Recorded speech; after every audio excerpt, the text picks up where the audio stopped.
So now that you have a clear idea on how to use function notation, I want to extend that concept a little bit and teach you how to actually use it in a table.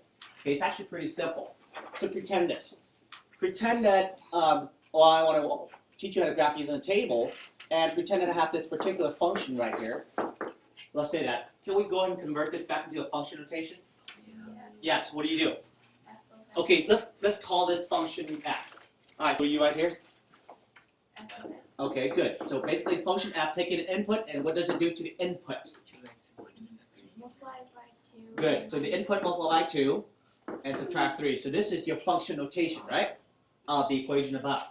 So what you need to do is, if I ever ask you, hey guys, I want you to go ahead and set this up as a table, okay? Then this is how you start. First of all, you start with your input. Is x your input? Okay? And then this part, next part, is where you're going to start writing in your machine, the definition of your machine. What does it do? So your machine will take in the input, times it by 2, and subtract 3. And then what we'll get, we'll spit back out an output, right? So the output is your y. Is that true? Okay. Now here's the last part. If you put together your input and output, it will form a what? Order pair. An order pair, right? So this is what we call a 4-column style table. Okay. So let's decide what input you want to put into here. What input do you want? 3. 0. 0. Very good. 0. Anyone? 1, 2. Okay, let's take that. Okay, here we go. Let's process. You're feeding this into your machine. So you have to replace the x with what? 0. -3. Okay, next one. You're putting a 1 into the machine. What would it do? 2 times 1 minus 3. Good. So notice I'm replacing the input slot and put it into my input slot. And the 2, what do I do? 2 times 2 minus 3. Good. Next. 2 times 3. So do you see that? I'm using the same machine to process 0, 1, 2, and 3. And now let's go ahead and process each one. 2 times 0 minus 3. -3. Next. Negative 1. Next. 1. Good. Next. 3. Okay, any questions so far? Right, if I put together my x and y, I would have 0, -3. I would have 1, -3. I would have 2, 1. I'll have 3 and 3. These are called my order pairs, or we will call them together as a relation, right? So let's graph this relation right here on a graph. So let's have our graph down. We have right here, the easiest way to graph is to look at the smallest and the highest value. In this case, for my x side, the smallest, or x axis, the smallest is 0 and the highest is 3. So I can just go ahead and kind of space it out evenly. Make sure, the trick is you got to space it out evenly. You cannot say, oh yeah, I want to make this small, make it big. No, it has to be evenly spaced.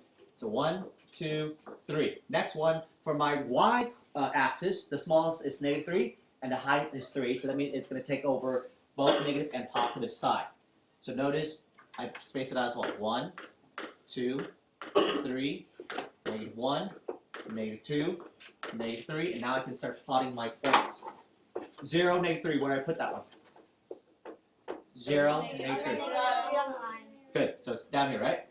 Yes. So I don't move horizontally, but I move down 3 units. 1, -3. Where do I go? 1 and -3. Okay. 1 and -3. Right. There. Did we process something wrong? No. Oh. Okay. Your order pair is wrong. I did, huh? Yeah. What did I do wrong? It's supposed to be -3. Oh, right here. No wonder why. It's -1. I put a -3 down for some reason. It's kind of weird. Sorry, don't mind me. It's not the same thing. All right, here we go. Sorry, let's fix that. So, it's supposed to be 0, -3 right here. 1, -1 right here. 2 and 1 right there. And 3, go up 3, right? Notice how if I connect these 4 points together, it makes a line. And why is it so important for us to have a graph? Because we can make predictions. Let's say if I want to ask you, hey guys, what is my output if I want you to input a 10? If you extend the graph all the way to 10, you at least will be able to estimate what that value is without having to process it. Okay? So the graph is good for estimation. Okay? Any question on how to do this?